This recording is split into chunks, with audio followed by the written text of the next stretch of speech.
Great. Everybody ready? All right, I'd like to welcome everyone to the Wednesday, January 24th meeting of the Pine Bluffs Town Council. Will everyone rise for the Pledge of Allegiance? Pledge allegiance to the flag of the United States of America and to the republic for which it stands, one nation, under God, indivisible, with liberty and justice for all.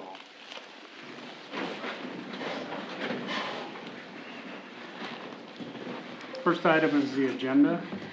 I move to approve the agenda as presented. Second. It's been moved and seconded to approve the agenda as presented. Any discussion?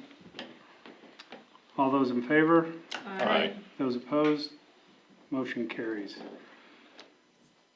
Second item is the consent agenda. I move to approve the consent agenda. Second that. It's been moved and seconded to approve the consent agenda. Any discussion?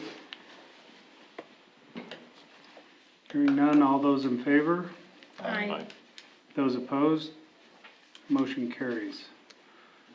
New business, item number 1. Troy Hunsucker from Wyoming Class is here to give us a presentation. Yes, that'd be great. I did bring some materials to pass out as well.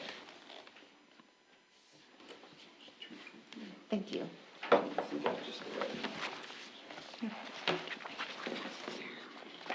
Should be 6.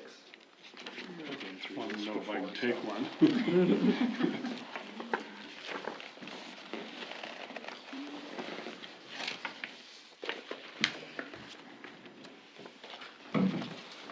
All right, perfect.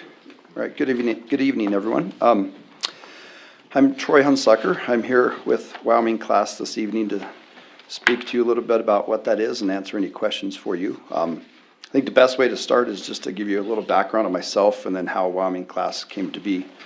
I'm a Cheyenne native, was born here, went to LCCC, UW, worked in the state legislature several years ago in the mid-90s as a page in the House of Representatives. Then played in various political campaigns and was involved for some time. And then in 2003, I got licensed in the securities industry, doing stocks and bonds and so forth. By 2007, I was working with Merrill Lynch in Casper and started working with local governments. Natrona County and Converse County were my very first 2 government clients, still clients of mine today. And then by 2008, as happens, the recession came along and I decided it would be time to go out on my own and start my own business. I've done that twice now. I did that during COVID as well. So I specialize in working with local governments, helping them find places to invest money. My first business is Peaks Investment Management. As I said, I've been doing that since 2007. In that business, we buy longer term bonds and CDs. For local governments. And as time went on, by 2019, we had some clients asking us, hey, could you find an alternative place for us to put, cash? Obviously, interest rates were pretty relatively low since 2008, never quite got back to where they were prior to 2008. And so I partnered up with a firm out of Denver, Public Trust Advisors, and we created Wyoming Class. We launched in 2020. And what Wyoming Class is a local government investment pool. And so what we do then is we pool money from local governments in the state of Wyoming, and then we buy short-term investments inside of it. And it gives you an alternative to a bank. It's daily liquidity, and it's a higher yield than what you might get, at other places. So currently Wyoming Class is paying 5.35%. The nice thing about Wyoming Class, as I said, is it does give you daily liquidity. So there's no long-term commitment like there is in a bond or a CD. You can put money in today, take it out tomorrow. We currently work with all 23 counties now in the state. We are members of the Wyoming Association of Municipalities. We partner with the Wyoming Association of Municipal Clerks and Treasurers, the County Commissioners Association, the Special Districts, the Airports Coalitions. So we go to 12, 15 of these conferences a year throughout the state of Wyoming and get ourselves out there. So it's just been right at 3 years now, and so I'm pretty proud to say that we do work with all 23 counties, like I said. In this part of the state, we do work with the City of Cheyenne and Eastern Laramie County Landfill. We work with 8 of the 10 largest municipalities in the state, and then several other small entities and districts throughout the state as well. We have just under 100 local governments in the state of Wyoming as participants in Wyoming class. So I was out here earlier this summer and spoke with Kim, and so I guess she spoke to the mayor, and I was invited to come out and answer any questions. So that's kind of a 30,000-foot overview of what Wyoming class is, but I'm certainly happy to entertain any questions from you folks. I have a question. Do you have an estimate of what the total investment in the, essentially the money market system is now? It just in Wyoming class specifically? Yeah, we got in 8 million today, so we should be at $871 million. Yeah, we are the highest yielding AAA rated fund in the state, and we have been since inception. I do like to point that out, that we are AAA rated. As you're aware, the state offers a couple pools through the treasurer's office. Those pools are not rated by Standard & Poor's. They can do things that we can't do. So in terms of safety, I think this is the gold standard, the best place to put taxpayer dollars within the state of Wyoming. My partners, public trust advisors that are the actual investment manager of this, they specialize in local government investment pools. And they have 15 states in total here in the country that they manage pools within. Colorado, Wyoming was the newest, but Nebraska just came on last year. California came on. Michigan, Texas, Indiana, Virginia, Florida.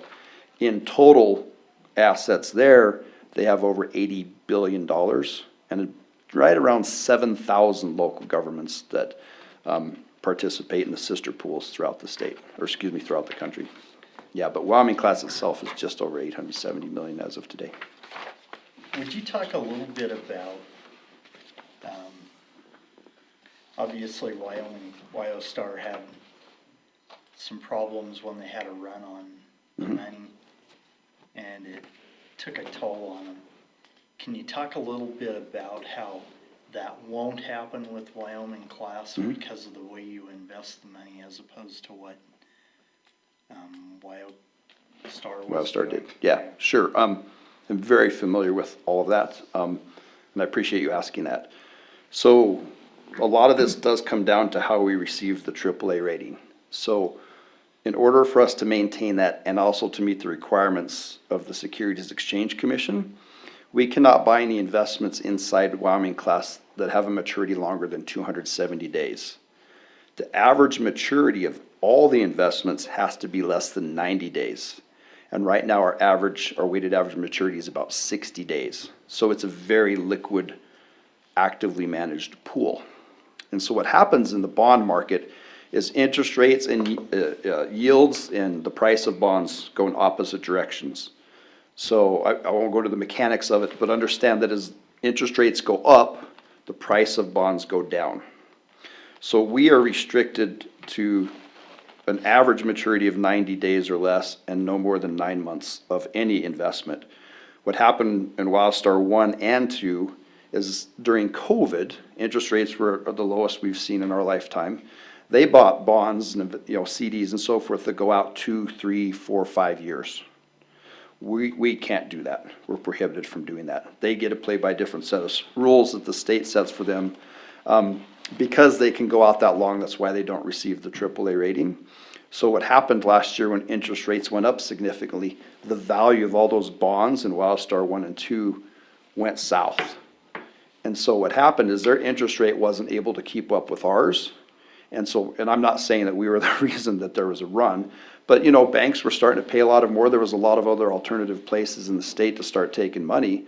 And so a lot of money started flowing out, similar to what we saw with the banks in March of last year. It started with SVB and then First Republic and so forth. And so they were forced to sell investments at a loss because the value of those bonds went down.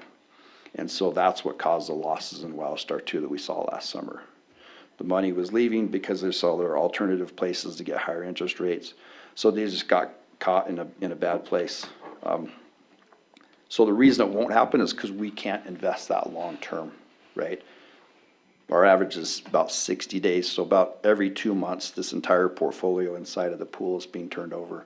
I mentioned my partners, public trust advisors that manages the pools. The partners have been doing this collectively, some of them for over 30 years. And the entire time that they've been doing this, and the $80 billion and almost 7,000 local governments, not a single penny has ever been lost in any single pool. So I think that stands, that's a pretty good track record. What's the long-term, like your 5-year average return? It will fluctuate with the interest rates. I mean, honestly, when interest rates go down, we're going to go down as well. We launched in 2020, and we took our first funds in July of 2020. We launched at like 0.18%. I mean, banks were paying 0.01. Yeah. So we were already 5 times higher than the alternative, 6 times higher sometimes. But it was still super low, right? Our first week out of the gate, we took in $13 million in a 0% interest rate environment. That in and of itself is something to kind of be proud of. I mean, interest rates. So it's going to do this. We did hit 5.41. The markets expect the Fed to cut. The markets are saying maybe 6 times. I think we might see 3 cuts this year. So if the Fed's at around 5 to 5.25, we'll see interest rates drop maybe 0.75% by the end of the years. I think that's where we might be. They say interest rates might start to get cut as soon as March. Yeah, I don't know if I quite see that. I bet they Just don't. GDP comes out tomorrow, that'll say a lot, but honestly, the unemployment is so low. We're still adding jobs every month. I just see it's hard to make a case to be cutting rates. So I would say that we will be, by the end of the year, well above, maybe the 4.5% to 5% range still. Yeah, but it's hard to do a track record, because we launched in the middle of a 0% interest rate environment during I COVID. didn't realize you'd only been So- going since 2020.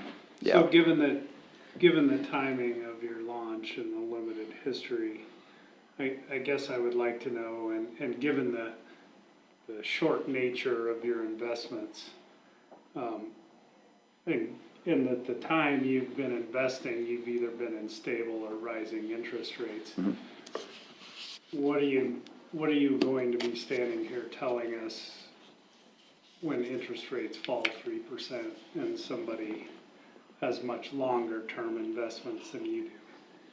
Yeah, so that's a good question also. So the purpose of Wyoming class is to give you a higher yield than you'll get somewhere else, but also it's designed more for operational type, cash flow type funds. If you want to do something longer term, and we are having this discussion I have 2 different businesses, this is one of them, but we are having that discussion with others about buying longer term 3, 4, 5-year bonds or treasuries to lock in at higher yields. So if the expectation is interest rates we think are going to fall, whatever that you think they might fall, and we have funds that we can set aside for 2, 3, 4, 5 years, then that's almost a different conversation than just Wyoming class. But there are options out there, and that's what I've specialized in doing really since 2007. And then we started Wyoming class in 2020. Like I said, we've been 3 years now. So 2 different investment options with 2 different purposes.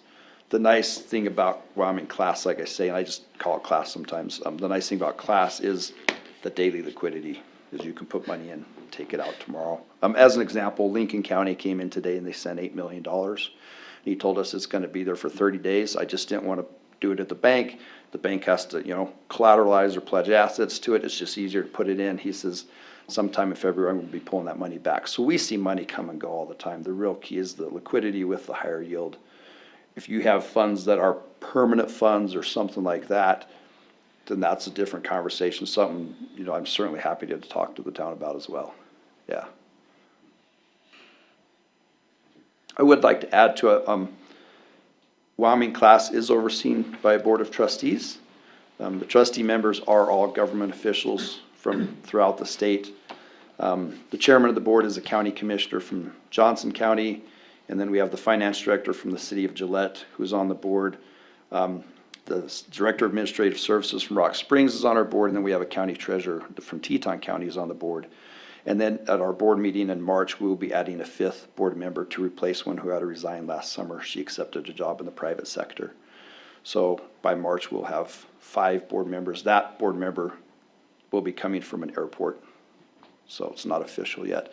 And then our legal counsel is Pat Crank, who's the former Attorney General for the state of Wyoming as well. So it is registered with the Secretary of State. Everything's copacetic. I know it's new fund, you know, it's only 3 years old. But like I said, we have the board of trustees that oversees it, that are, you know, people like you that sit there in those seats and make sure the funds are being managed in accordance with state law. And then, of course, the former Attorney General makes sure that we don't wander, you know, we stay within the guardrails for sure.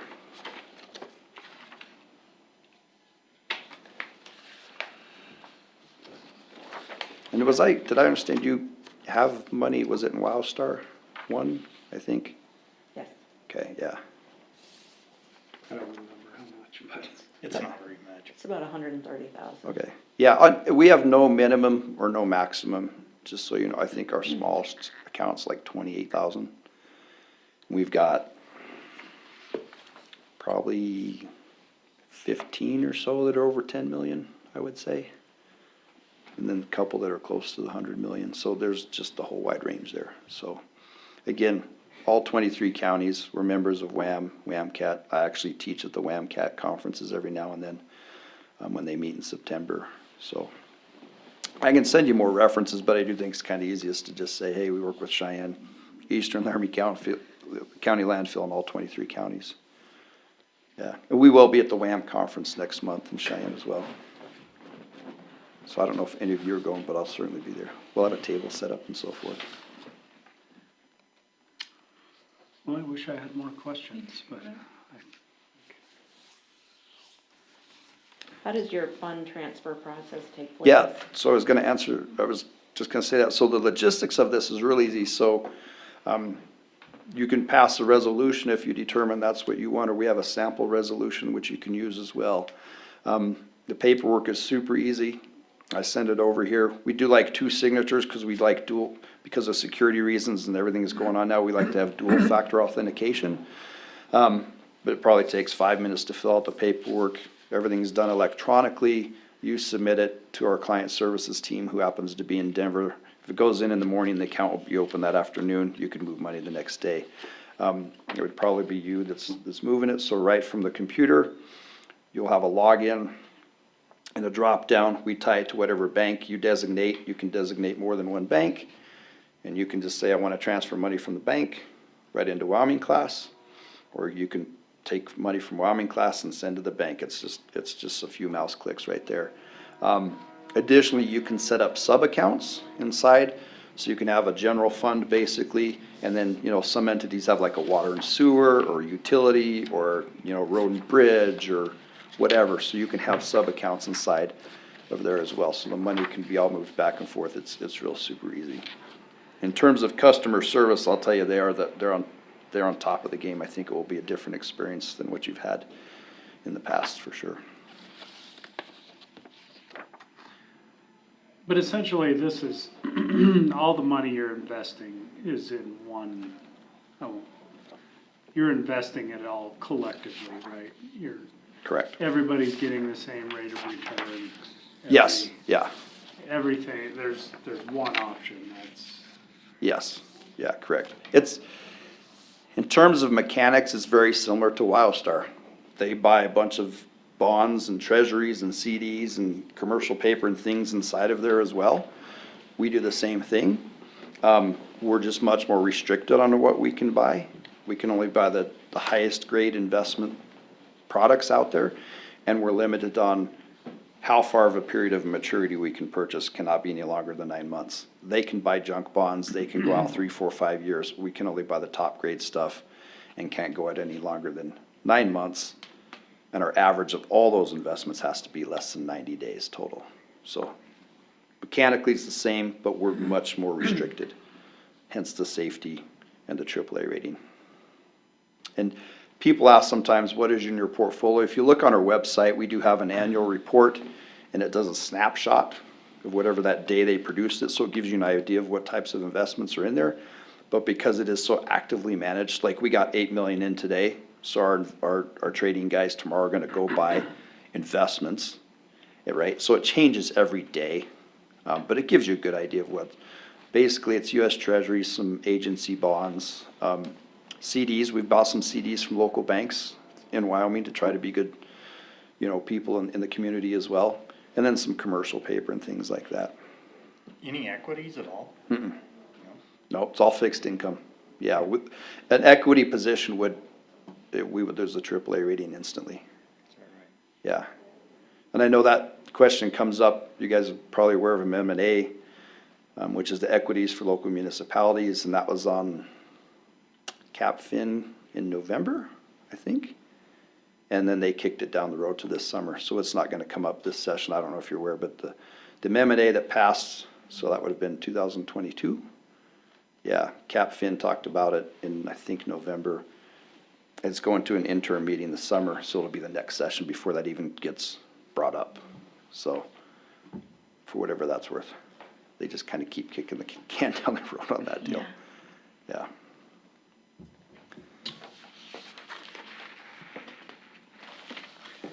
Anybody else have any questions? You're an easy crowd. Well, Dennis has, I've been Dennis through also that, but- sits on the Laramie County Landfill Board, so. Oh, okay. Eastern and Burns? Were you there that night I was there? Yeah. Oh, okay. I go to so many of these, like, sometimes I don't even remember who's on the. Yeah, so I've had the Yeah, presentation yeah, okay, before, so cool. I kinda Well, knew it. I should have had you do it then, yeah. I did a bunch Well- of digging afterwards. Yeah. Well, you can speak for us if you're happy or not. If you're not happy, don't tell them. Yeah. So far you're ahead, put it that way. Yeah, well, that's the idea. Yeah, like I said, I think in terms of safety, it really is the gold standard, and then the liquidity is a nice thing as well, so. We divided the money that we had Right, down to the penny, 50-50, and put half of it in class and half of it in Wildstar. And we thought we'd give it a year and see how it went. Whoever comes out on top wins and they get the rest of it. yeah. Fair enough. So, my contact info is on there. You guys feel free to call or email me at any time. It's on the trifold. I think it's on both of those pieces there, so. Feel free to reach out with any questions if you want. I'm around. All right, Good deal. I think that's it. Well, And you live in appreciate your Cheyenne, you time. said? Yeah. Yep, so just a quick drive home, yeah. Cool. Well, thanks for coming out. Yeah, and thank you. appreciate the info. You bet, I appreciate the time. Thanks. Thank you much. Thanks.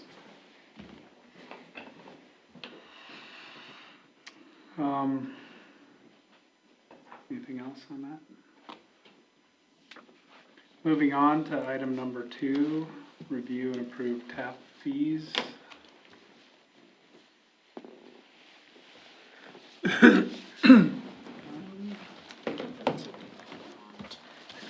not what I want either. What happened? So, I guess everybody's presumably had an opportunity to look at these, maybe seen the emails from today. I asked for that to perhaps provide greater guidance to what we were contemplating here. I would just start out by saying we've been aware for some time that our tap fees did not rise to the level of even covering our costs, and so I think this is a great opportunity to look at tap fees and try to get them right or closer to right. And so obviously Chris has provided some recommendations, and And also, obviously, those are his recommendations, so I'm happy to talk about any potential concerns, ideas, issues, thoughts. Is there a set time period that usually goes by before these get reviewed? Like, is it every few years? No, I don't think they've ever had a schedule. Okay, I feel like Chris suggested a schedule, that, yeah, Right. In his proposal, he did suggest a schedule, but I also told him that I didn't necessarily agree with that schedule because it don't. wasn't a standard rate. That it should just be probably reviewed every couple of years as we see inflationary costs changing. yeah, I agree. I don't think It it should be shouldn't part be. of the rate structure Correct, schedule of yeah. review. That, when we see costs rise, we should try to get on that. Yeah. And that's one of the reasons that I would recommend, or that I don't have a firm recommendation, but I also think that we should, for our citizens, we should try to remain, you know, I 100% agree that we should cover our costs, and we should account for some expected rise in those costs in the short term.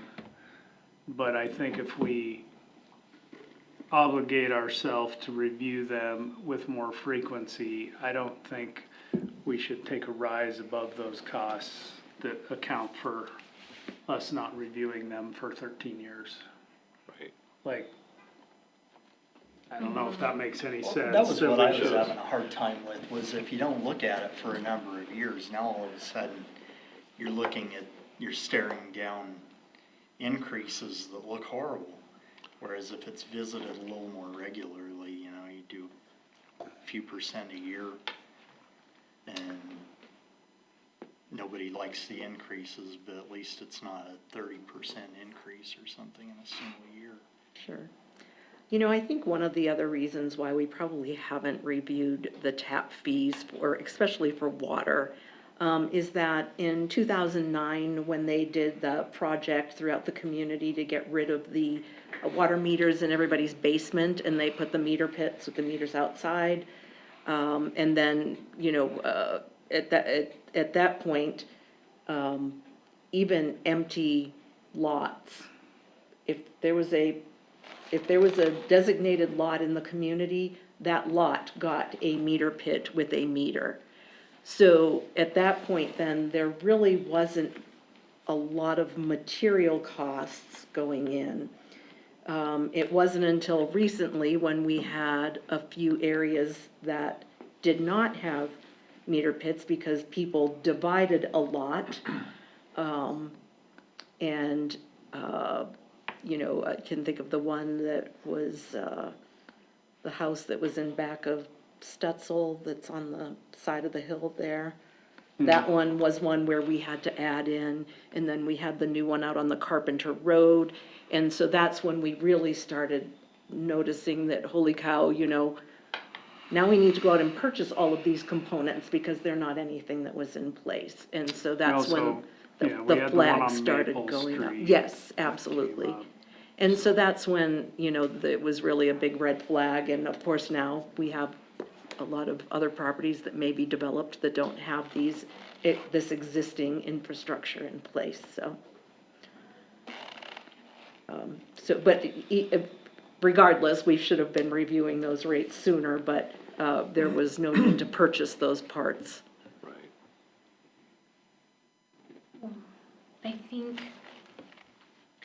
I think that the proposed 4,500 feels like a really steep increase. I understand that we're trying to plan for not having to change these prices every year. So we should factor in a little more than the cost that is projected here, but 4,500 seems a little costly. compared to what we currently have, like, not compared to Cheyenne, but compared to what we currently have, it just feels like a really steep increase.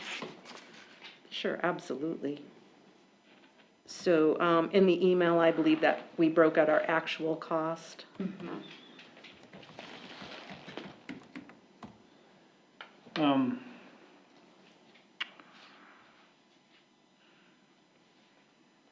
Yeah. I think we still live in an inflationary world of what these meters and pits and all of that business are gonna cost us 12 months from now. It's pretty hard to know. In my mind,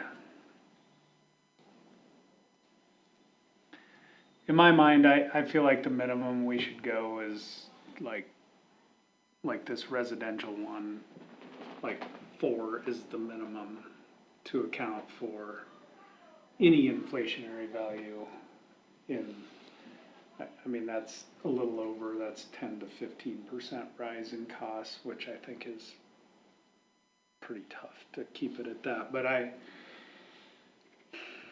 so we're not falling very far short of the recommendation, but it's like halfway in the middle of the recommendation and where we're at. Did you have a figure in mind for the commercial?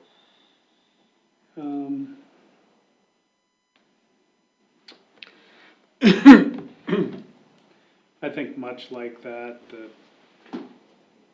I think the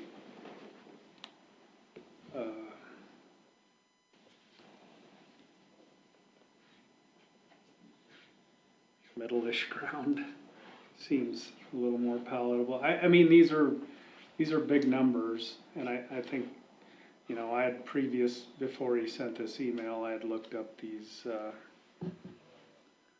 the number that he's not telling you in here, the average consumer in Pine Bluffs has a 3/4 meter, right? Correct. We don't really do 5/8 meters. No, there are very few out there. So, and I'll get this wrong by a little bit, but if, I don't believe he shows the 3/4 meter. A 3/4 meter in Cheyenne is 10,700 and 21. something. Yeah. Like, it's a lot. And I'm not, so we're not anywhere near that. I just was throwing that out because the example he gave is a 5/8 and we don't do 5/8 meters. So if you're trying to compare apples to apples, that's where we would be on most new. And I have a feeling perhaps out north, we would see a lot more 1-inch meters than Absolutely. 3/4, just based on the distance they would be traveling to their house from the road, Yes. on many of those properties, so.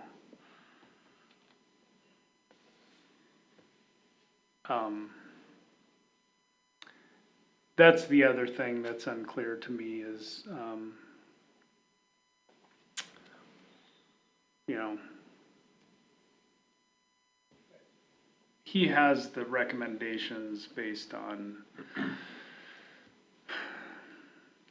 less than 1 inch. We don't want to stagger to every individual size of meter. We want to apparently have 3 different classifications, but you know, the meter price is different depending on whether you're putting 1 inch or 3/4 in. We need to probably account for somewhere in the middle or 1 inch, but.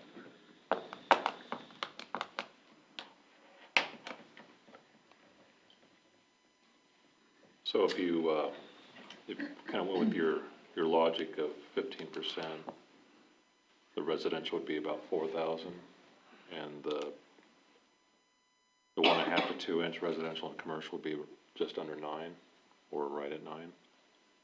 Those were the numbers I was thinking.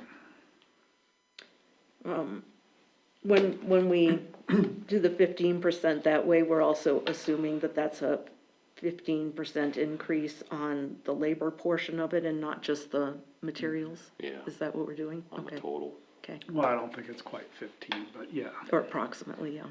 10 to 15%, yeah. Okay. I think it's in such an escalating world that, just real quickly, I think it's in such an escalating world. I think it's just a huge mistake to plan. Just to be clear, if you look at Cheyenne's rates, they have a January 1st, 2023 rate, and they have a January 1st, 2024 rate. I think they have an understanding that the price is escalating so quickly that to try to overdo it to make up for what might happen in the future is probably just unreasonable. That's my take on it, is to go too far right away is just assuming things we can't know. And it gives us more, I feel like it gives us an excuse to sit on our butts and not actively look at it more frequently in an effort to keep it right. I agree. Yeah, my question was whether there was consideration or any merit in just doing them all on a cost-plus basis. They sort of self-adjust that way. And you don't have to do it like every 3 days, but. Sure. Well, one of my concerns with that is someone trying to schedule out.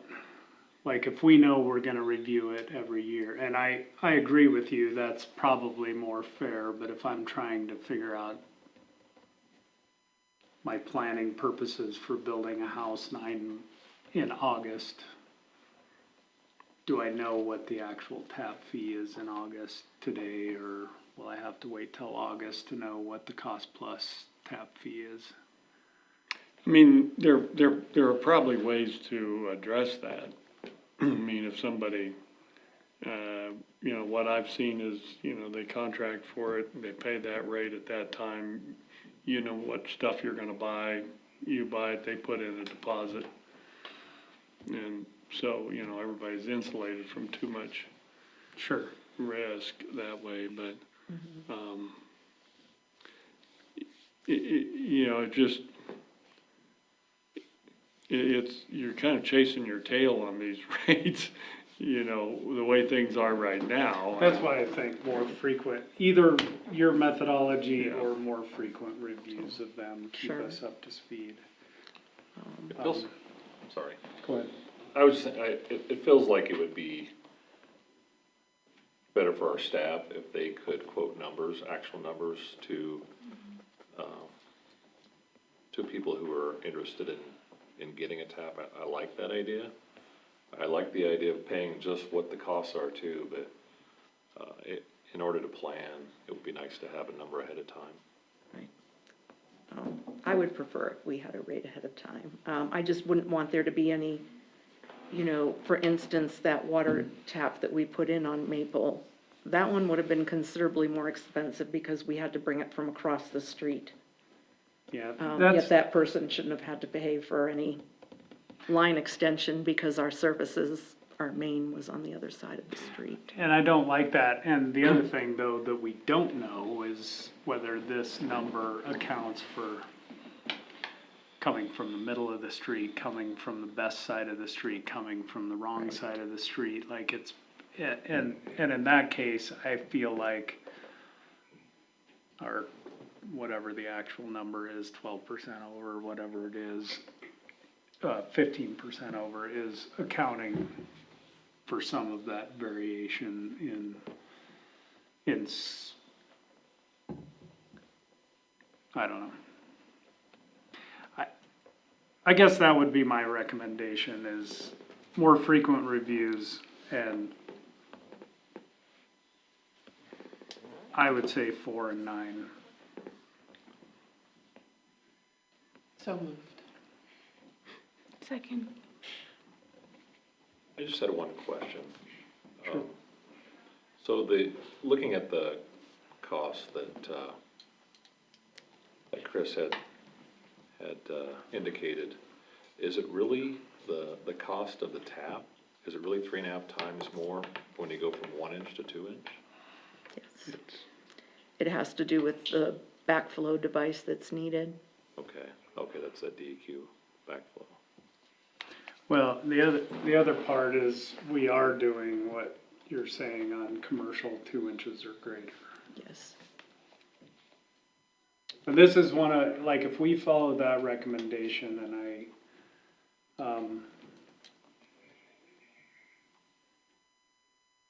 I feel like based on what it is today, you would get a better deal. Well, if a commercial grade one is $15,000, then the cost plus 10% is easily covering us. Right. So Ken, are you saying that we're putting the backflow device on anything larger than 1 inch? So in the smaller, I believe it's 1 inch and smaller, the backflow is built into The tap? the tap. It's Okay. built into the water meter device.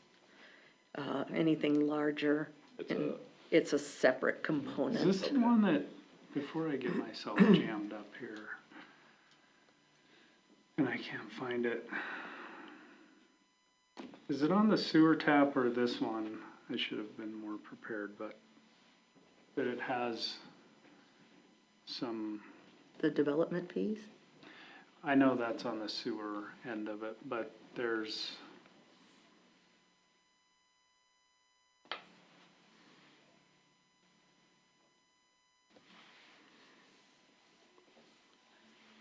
so, I don't, and I should have asked this earlier. Can you explain footnote 3 under industrial taps?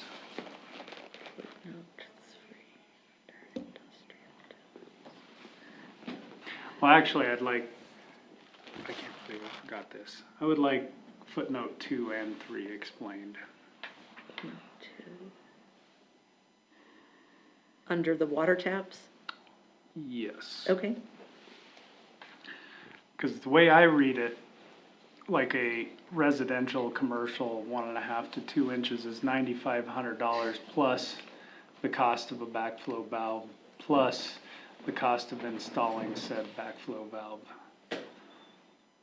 And I completely missed that in my notes. Well, I didn't have the note, but I thought about it when I was reading through it. Sure. As far as, from what I understand, that footnote 2 really should be under industrial and not the residential and commercial plant.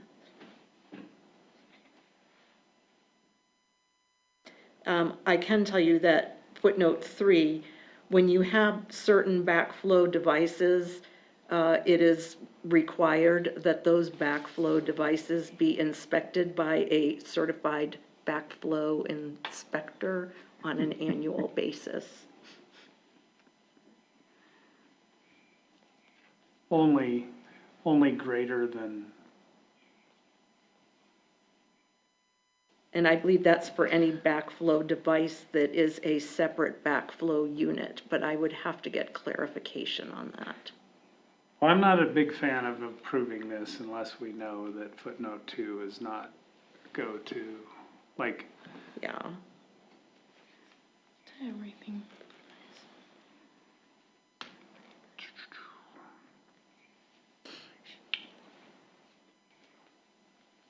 Based on the price list, I assumed that was included in that $9,500 fee.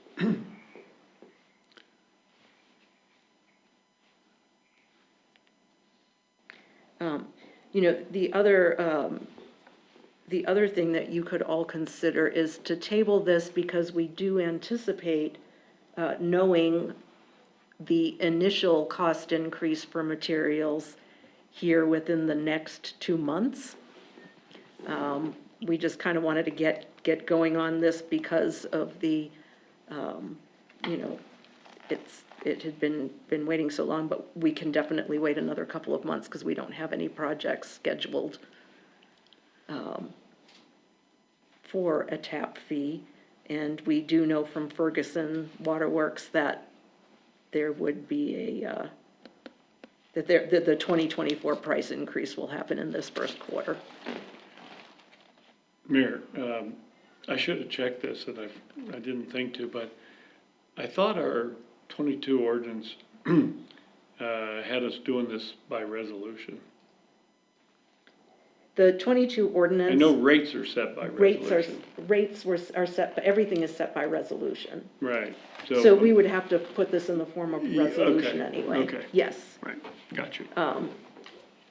but this is, but it would be just a separate one from our Right. rates, yes.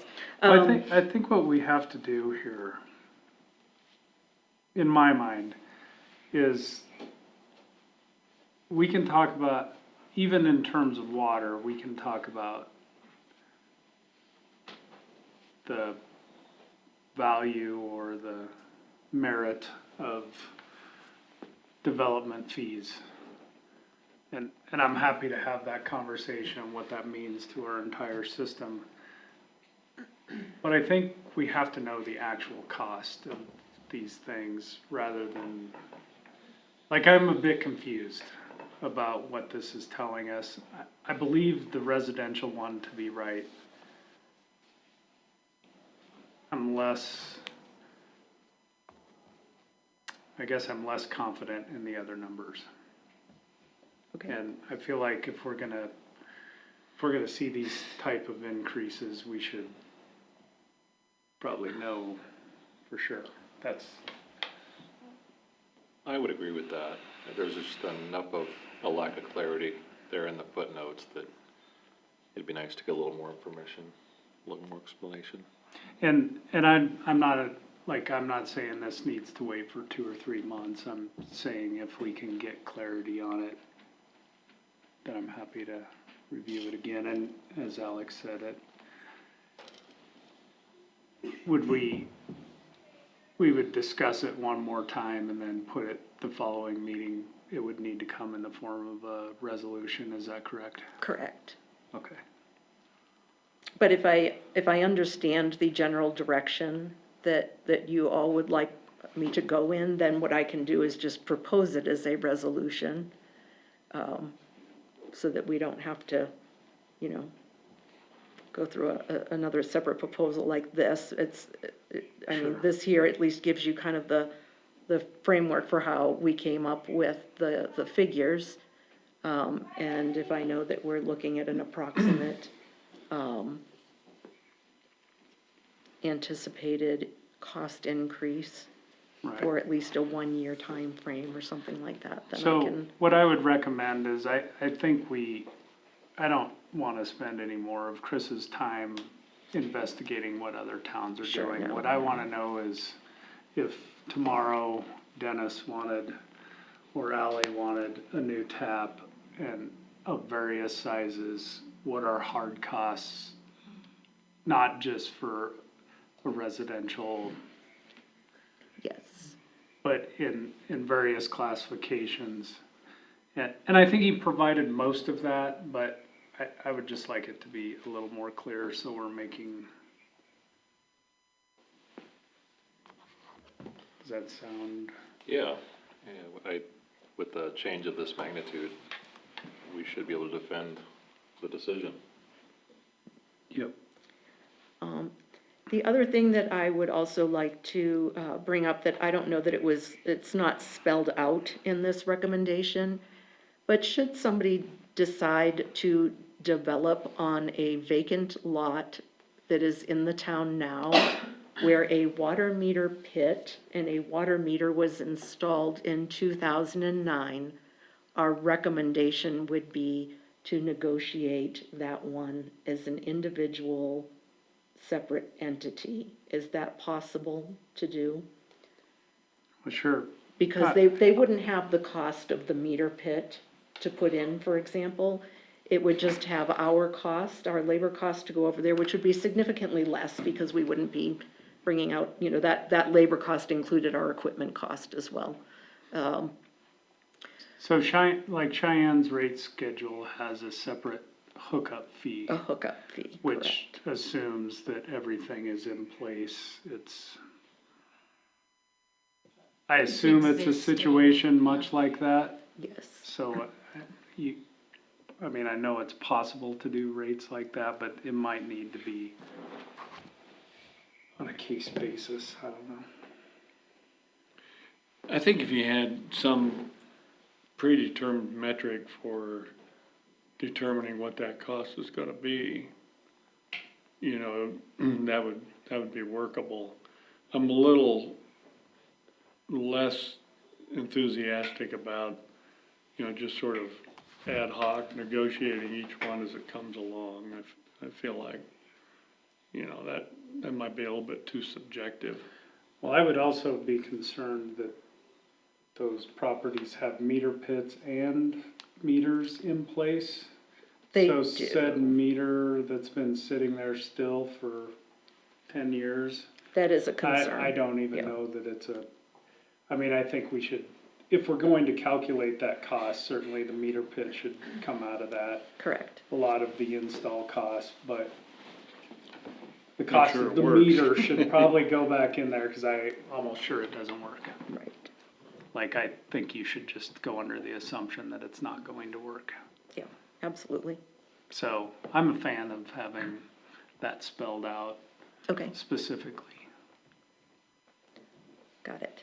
There's only probably less than 6 of those lots throughout the community, so we could spell that out, no problem. Well, we have a motion and a second on the floor to change the rates to 4,000 and 9,000. Should we wait until there's a actual resolution before we? Don't we do have to that? kill the motion? We just have Can to we kill. table it? We can kill it mid-motion?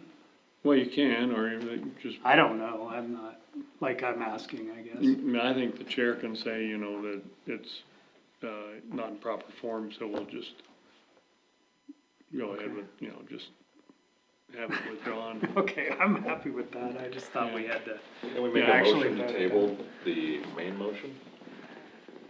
I think the motion was based on this worksheet, not on a resolution, and that's kind of the struggle that we're having, because that changes from a resolution to a voice vote,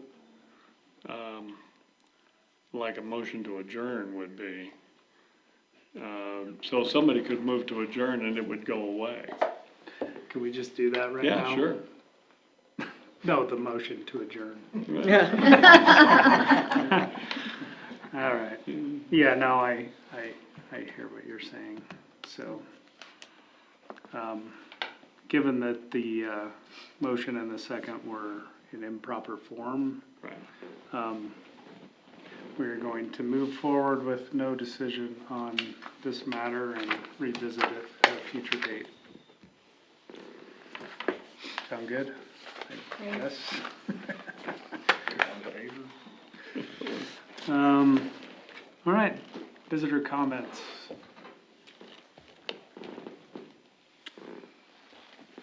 Hearing none, department reports. Nothing. Airport board meeting tomorrow, so I have nothing either. Okay, okay. Nothing new for me. The landfill finally got its new dozer in.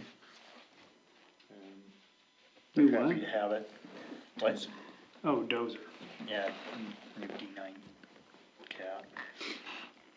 And right after they got it, the other one's water pump went out, so. Went into service right away. Bless you. Will they keep both of those, Dennis? Pardon? Will they keep both of them? Yeah, they'll keep them both. Okay. They need them both pretty badly. The chapter 6 permit update on is headed to the DEQ for the newest pit. And everything's in order on that, and it's looking good. Morton's putting up a building to house the equipment in that's been sitting outside, so they'll be able to house the new dozer, and it's just a 3-sided. It'll be open on one side, like a lean-to. And that's under construction and is going well. The cold was kind of slowing things up, but Was that purchased with sick penny money or just out of operating money? it was just out of operating money.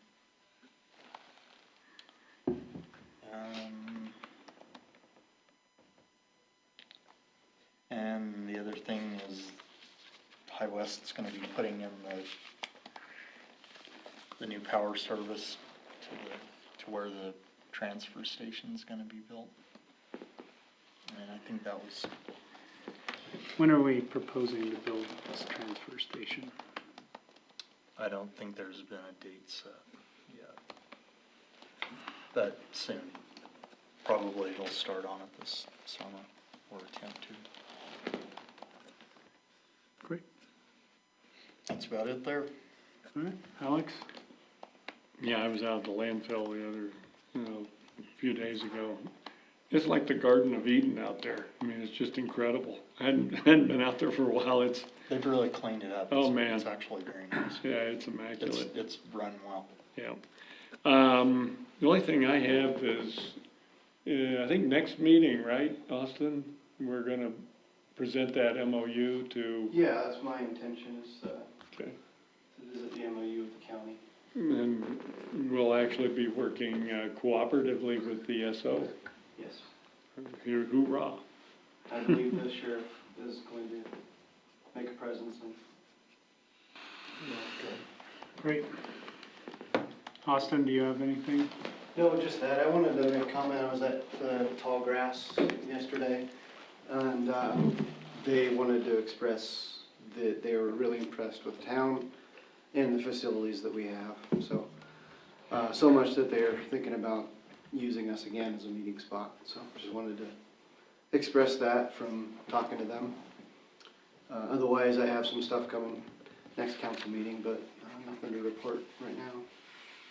So I'll have more information for you next council meeting. So, I have something for you. So before we go too far down this road, I want to gauge the, maybe you could speak to the dog Yes. and we could get a general gauge of. So, again, I can't take any credit or how it started either. It's something Sergeant Kemp started before I was hired. And something that we identified, or he identified, that Officer Miller wanted to do at some point in his career. I'm a big fan of canines. I think every agency should have one. They're a very good resource for law enforcement to have. It's also a very good resource for law enforcement for recruiting and retainment as well. So I don't know when he'll be at the next council meeting to explain a lot more in detail of how he reached out and why and his plan. But I do know that he reached out to several different agencies that do canine trainings. And Ragnar Defense, that is actually based in Cheyenne, reached out to him and said a lot sooner than I think he anticipated, and I was shocked too, that they were willing to donate one this year for us. So most of those dogs can cost, as cheap as $6,000 to as high as $13,000 for a fully trained canine. So having a dog donated like that is pretty impressive. There's a lot of grants that cover that, but to have an agency that trains them donate it is very rare. Can you speak to the type of dog though? Yeah, so the dog's a German Shepherd. It's a dual purpose, it's a single purpose only, it's not dual purpose. So what I say by that is it's a German Shepherd, but it's not a bite dog. A lot of people think that Shepherds are bite dogs as well, they're not. But it is a German Shepherd, single purpose only, so it'll smell all drugs except for marijuana. Most canine groups are getting away from that because officers can smell that themselves. We don't need a canine to do that. But it's not going to be a bite dog, so it's a lot easier to maintain. It's safe around kids because you don't have to worry about it biting anybody, things like that. As far as the age of the dog, I've been letting Rodney spearhead a lot of this because he started it, so I didn't want to step on his toes about something that he started. You know, he's been updating me about what's going on, but he has a lot more information of how he started this and why, and a lot of information on the dog as well. I've skimmed over the emails. I don't know that, I can't recall the age right now off the top of my head, but it's a young dog, so it's gonna last a while. It's not an old dog. It's not retired from another agency. This is a brand new dog. He's still going through training right now, identifying all the drugs that you need him to identify, so. Does that kind of answer what you were looking for? Sure, I just wanted to be clear that this was a drug dog and not a Yes, yes. dog that we were, It's Presented it's more. drug only. It will be trained to track as well. So, you know, that given our situation that happened here in Pine a little while ago, if we had had access to our own dog, we probably could have got a track on him a lot sooner. So the dog will be certified to do that as well. And most canines are certified to track. Actually, all canines, doesn't matter whether dual purpose, single purpose, are trained to track as well, because it's really easy. You could teach your dog at home to track. It's actually fairly easy to teach. But as far as identifying the drugs, it's a lot more involved. But it'll be trained in those two areas, tracking and drugs, but it's considered single purpose. When would the dog be ready to go? So he will be fully trained in, their anticipation is fully trained by May, end of May. So I would say they're looking at June and July timeframe as far as when they would be available to train the trainer. So the dog will be trained, and then we'll have to send Officer Miller to get trained with the dog, and then they'll teach him how to conduct the federal level standard of training, and then what the state requires as well, which all states go with what the feds do. So you can take that dog and put it in any of the 50 states, and it'll be certified. So some states like Nebraska a little different. Every year you have to go through their state training program. Wyoming just recognizes as long as you're current with the Fed program, then you're current. Cheyenne PD does a lot of trainings you have to keep up on training each month. And they do a lot of trainings that we, after talking to Chance and a couple of the sergeants at Cheyenne PD, welcome to participate in their canine trainings, which other than us driving over there won't cost us anything. So that's a good help as well. We've also received some good out support. Rodney's been reaching out to members of the community, some of you as well, and received great support so far. So I can't thank the community enough for its effort in liking the program. I haven't heard anything negative, or Rodney hasn't reported anything negative about it so far. So my anticipation for this is to be fully funded in itself via with either a grant, which we have applied for a couple grants out there as well through different canine programs, and volunteer funds. So hopefully we can get to that mark and we don't have to create a budget around it. I think the initial cost of sending Matthew to training and a couple of the cage things for the cars and the dog is the most expensive thing. And then once you get to the yearly program, like our dog in Sydney, a lot of it comes down to food and vet bills, which a couple of the docs in town have already been willing to verbally express their interest in helping in that regard as well. So I think the program itself is not going to cost a lot in the grand scheme of things. Up front, there's some things to fundraise for, but it's my anticipation, based on what we have already, that will get satisfied. I'll have a lot better answer for you at the next council meeting. okay. 'Cause Well, I we're in the would've just process of- waited, I didn't know if we were We're formally- in the process of creating a sheet and just having a lot more streamlined answer for you that you can look and actually see on paper. So Mostly I brought it up is I think people are genuinely concerned immediately about the type of dog that it may be and that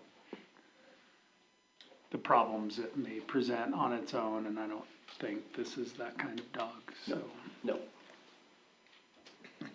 It's the dog that don't need a bone. I only had to laugh earlier because you said you could train your dog at home, and I was wondering if you'd come over to my house. You're envisioning Bella. I can't train that dog.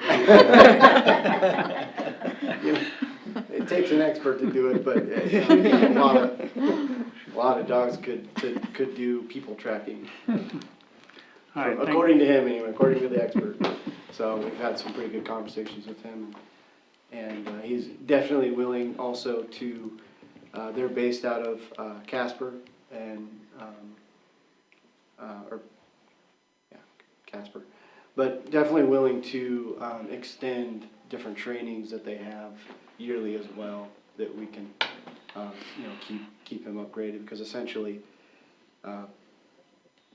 it's gonna be our dog, but at the same time, he's the one that trained it. He wants to make sure that it's getting the appropriate training and keeping up on if we have a problem with it hitting on something, then, that's something he's willing to fix. So that's a problem we had in Nebraska before with one of our dogs that we retired years ago, that got it. He went through training, realized he had a problem on a couple set of drugs, and they were like, oh, well, the next training class is this, and this is what you owe us. So that's something that worried me prior, and once we talked to him about that, that went away immediately. So. Great. Anything else? Sounds exciting. Okay. Thank you. Jackie. I got nothing. I just wanted to update everybody that we did have our road grader evaluated, and it's not with us anymore, so it's not repairable unless we want to put a whole new engine in it, and considering it's 30-plus years old, the recommendation is to retire it. That will leave us without a road grader. However, we have our partners over at Pine Bluffs Gravel that can assist us until we can come up with a funding source for a new road grader. What's the cost on one of those anticipated to be?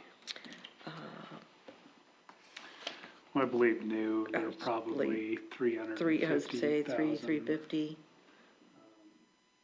I suppose half of that, you could probably get a decent used one, but still a lot of money. Right.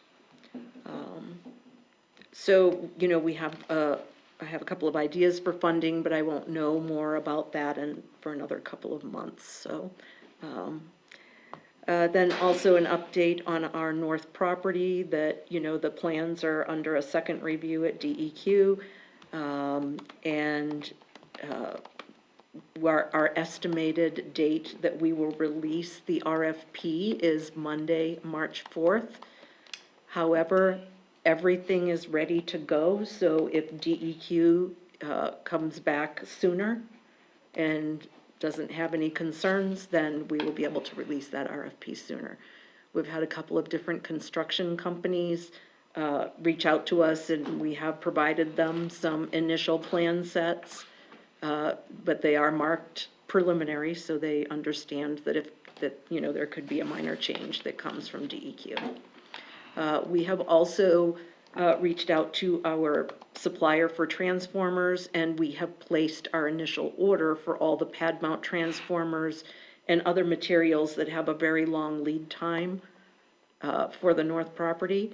And, there's something that isn't paid for until they come in, but we anticipate we won't see them for at least 40 weeks, if not longer. How about on the crossing, where's that at? While we don't have the exact start date yet, YDOT has released that project, and it is scheduled for this spring. Is it dependent on UP or? Everything has been ironed out with that, and all agreements are in place. Okay, good. Yeah, I'm pretty confident, given that YDOT has released Yes. their bid, that I pretty cautiously optimistic. that Yes, everything This is- is actually going to happen. It is going to happen. It's good to go. How about as far as sale of lots in the North Development? What's that looking like? Sure, so, we have, the surveyor's been out there and all the properties have been, I believe they have all been pinned. If they haven't been, they will be finishing up this week. And so with all those markers in place, we can start the appraisal process. We do have one property in the light industrial area that is in appraisal right now. And kind of getting a feel for this appraisal company. It's the first time we've worked with this particular company. And again, just kind of get a feel for them and what it will be like to work with them for the rest of the property. And after that, then we can start that process of having them appraised. At some point, you will have the final plat map to sign off on, the actual official with the Mylar copies and all that, that we will put on file with the county. We haven't been in a huge rush to do that because we wanted to be sure that everything was pinned and ready to go. And the weather wasn't very cooperative the last month, so.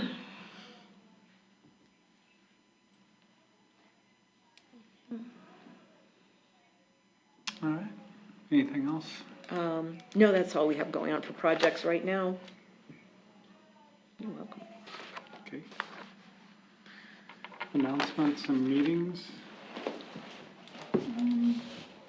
Next meeting is February 12th at 6 PM.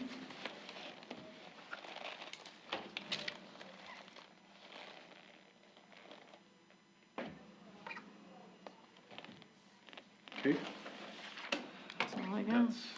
that's all of your announcements That's and it. meetings? Yep. Maybe WAM you wanna- registration February 9th. That's your drop dead date for early registration, so. For WAM? Mhm. Yeah. You gonna go to that?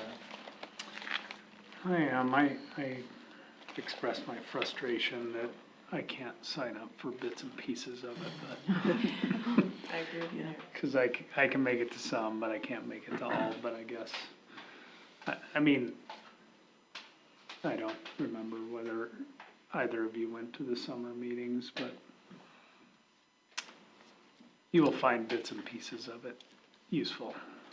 I guess I'll put it that way, like, there's some, it just depends on what you like. I mean, I'm supportive of people going and I want people to go, but, it's also 2 days of stuff. Yeah. What's the cost of that? Well, they don't give it away either. Oh, Yeah. But they, I think you also have to look at it like this, I can't remember. I'm gonna use the dirty L word, but they also lobby on behalf of our community and many other communities like that, and the way they generate the funding to do that is Yeah, through the conferences. they do a very good job of it too. Yeah, I think they're pretty good.